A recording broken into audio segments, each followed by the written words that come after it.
Hey everyone, this is Zach, the broker of Zach Taylor Real Estate. Today, I want to share with you how to get 5 deals consistently every single year as a real estate agent.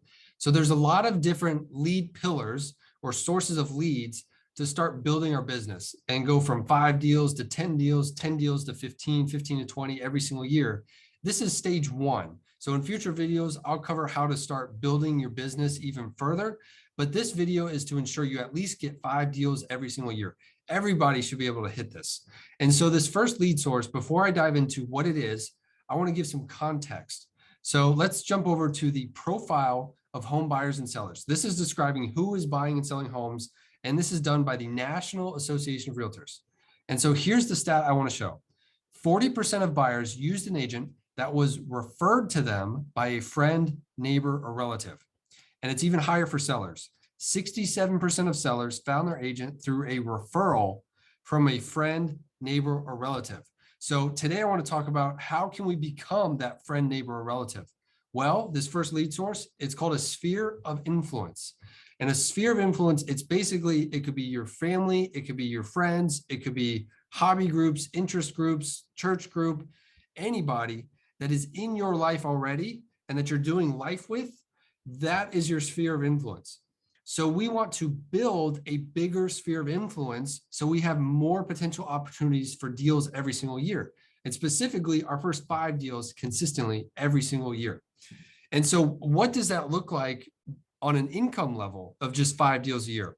Well, if we say the average home around here in Middle Tennessee is about 400,000, if we sell that home and we bring in a 3% commission, that's $12,000 per deal times 5 is $60,000 every single year just from one lead source.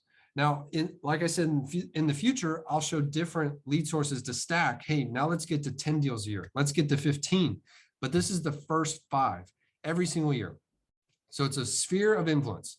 And I know a lot of people have heard that term before. It's been thrown around, but they haven't really dove into what actually is a sphere of influence and what does that look like. So to start, I want you to build a list of 50 people in your life. And that's going to be your sphere of influence. And it could be, like I said earlier, family, friends, hobby groups, anybody. It's going to be 50 people that you write down and you keep track of either in a database, your CRM, or it could just be a blank notebook, just 50 people's names. That way you can keep track of when is the last time I contacted them, what is upcoming follow-up, when am I going to meet with them? And I'll kind of dive into that in some more detail, but you have to write it down. You have to be intentional. Just saying I'm going to do it is not good enough. We have to actually set our goals and start writing down and building this list to get to 50 people. When I first started in real estate, I didn't know anybody. I moved to Florida. I didn't have any family there. I had no friends, just moved there. First week being licensed. And I knew, hey, I have to build a list of 50 people in this area that know me, like me, and trust me because they're going to start doing business with me. And why 50? Because according to the Joint Center for Housing Studies of Harvard University, it shows about 13% of Americans move every single year. So if I conservatively say 10%, then that means if I have 50 people on my list, then I potentially have 5 deals every single year just from that list. And at the bare minimum, if it doesn't come from those 50 people, I'm following up with them. I'm doing calls, meetings, everything else. They at least know one other person that they might refer to me. So having 50 people on my list, I should have 5 opportunities every single year. And so let's jump back over to this and cover building a top 50 list. So where do we start? So let me go back to my example in Florida. When I moved there, I didn't have anybody, but I knew 10% of people move every single year. So if I had 50 people, I had my first 5 deals every single year. So what did I do? Well, a lot of people know this story that I've shared with them, but the very first person I added to my top 50 list, first week being licensed, I went to Goodwill to drop off some stuff. We just moved into our apartment. We had some stuff to donate. And I pulled up to the Goodwill drive-through and it was set up like that. And there was like a curb, so you couldn't pass if a car was in front of you. Well, there was this truck and trailer and it had all this furniture in it. And this older gentleman gets out and he starts to unload it. And I'm sitting in my car behind it. And I'm just thinking to myself temporarily, man, this is going to take forever. And then a light bulb went off and I was like, no, I have to go help people. That's what I'm in the business of doing, is helping people, valuing relationships over transactions. I just want to go help people. So I got out of the car, helped him unload all this furniture. It took about 20 minutes. And he was just so thankful. He said, thank you so much. And I pulled out a business card and I handed it to him. And I said, hey, no problem at all. If you ever need anything else, here's my number. Handed it to him. And he said, actually, that's why I'm donating all this furniture, is because I need to downsize and sell my home. So that's how I got my first list, or first person on my list, and my first deal was just from Goodwill. He became a part of my sphere of influence. And then I was so excited I got that listing. I was telling everybody. I was going to the grocery store. I was talking to different people. I went into my bank and I said, hey, I got my first listing coming up. I need to set up a business bank account. And then my banker was asking me all sorts of questions. Oh, that's so cool. How did you meet them? How did you get the listing? Where is it? And then come to find out, they ended the conversation saying, hey, we're not looking for a house, but we're actually looking for a townhome up to 350,000. Could you help us out in the next 3 months? And so that was the second person on my top 50 list. Then I ended up joining a small church group, and I was already part of it. It wasn't why I joined it to build out a top 50 list. I was just already part of it. It was a small group on Sundays and it was 15 people. So I added them to my list of like, hey, I'm doing life with these people. I want to be in their life. I want to provide value. And again, relationships over transactions. So that got me to 17. And then the biggest source I got was, I love to play basketball. So I found a pickup basketball group that met every Tuesday and Thursday at 5 a.m. and we played basketball, just pickup. And it was 30 guys every single week that got together and played. So you best believe they all went on my top 50 list. So now I'm at 47 and I started adding a couple more, but that's how I was able to close at least 5 deals every single year just from that sphere of influence. And so hopefully that gives you some ideas of who you can reach out to, how you can get in touch with different groups. Look on like meetup.com, look at Facebook groups. Just go to like your local dog park. There's other dog owners there. You already have a common interest. You love dogs. That's why you're there. Like find different hobby groups of people, and it's similar interest, similar minded people that you can start adding to your list of building it. And so once we start building our list, then what do? Because fortune is in the follow-up. So not many people you're going to meet, and the very first time you meet them, they say, hey, we want to buy or sell a house.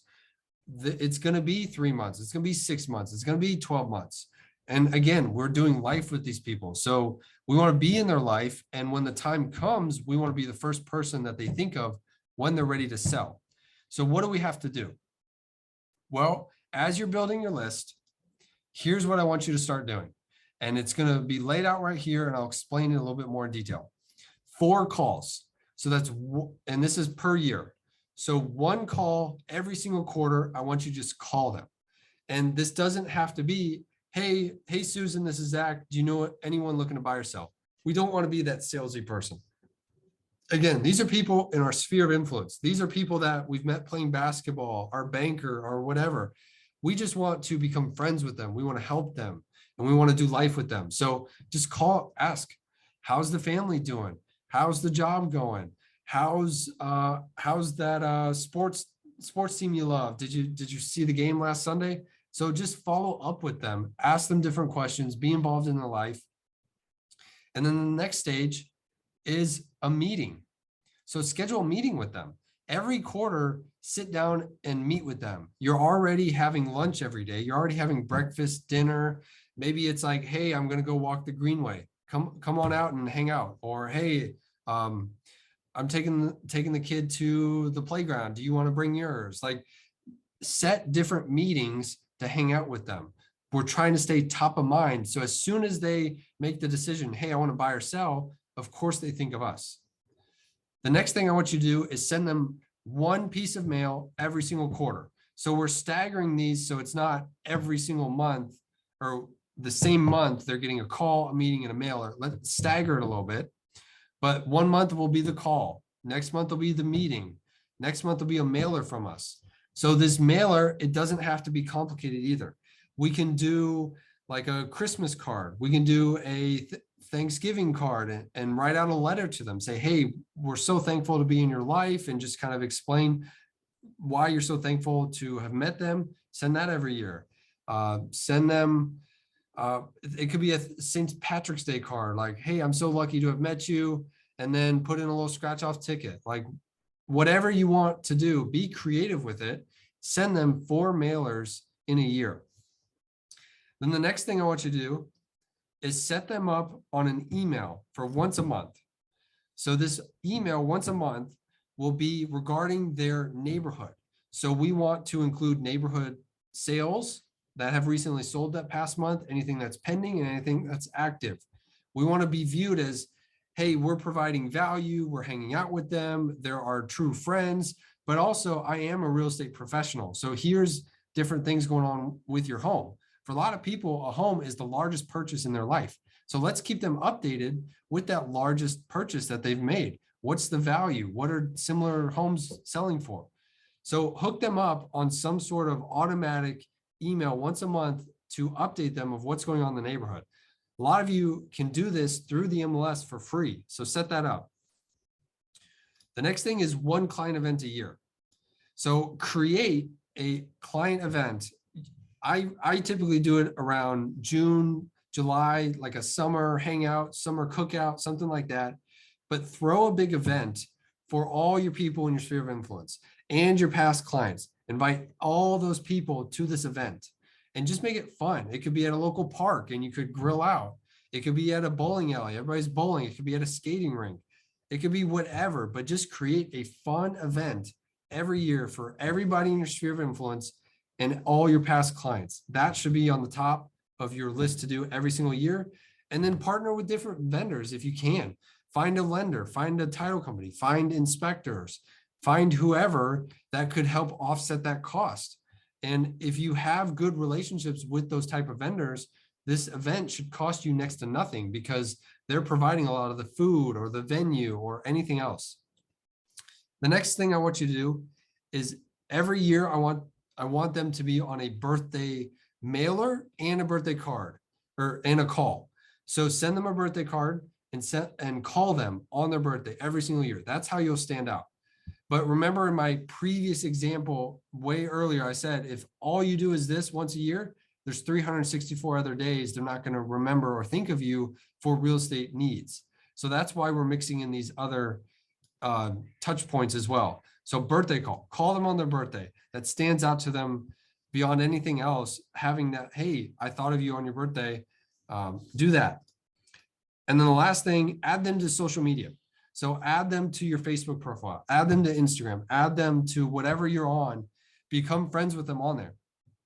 And then with your posts, make sure to not just make every single post real estate related, because then people aren't going to be as engaged with your content.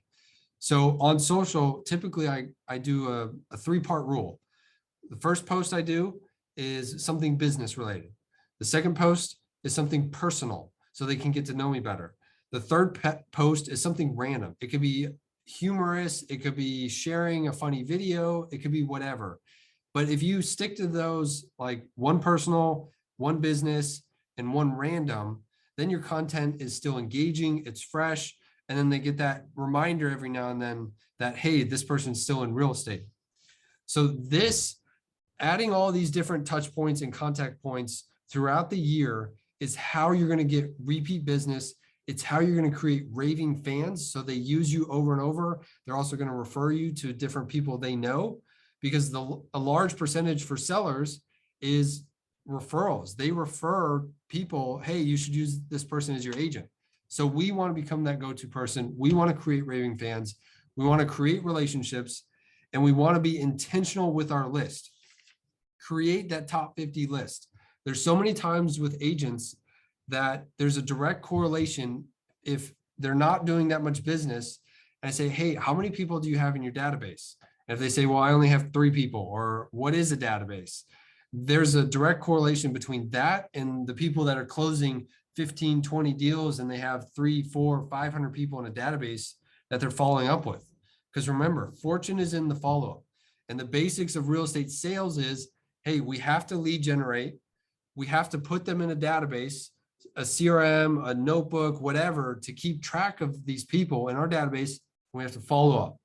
So hopefully this helps you get to your first 5 deals every single year. It's worked for me. I know it can work for you. And I want everybody to succeed. And then in future videos, I will show how to get from 5 deals to 10 deals, and we'll start multiplying your business.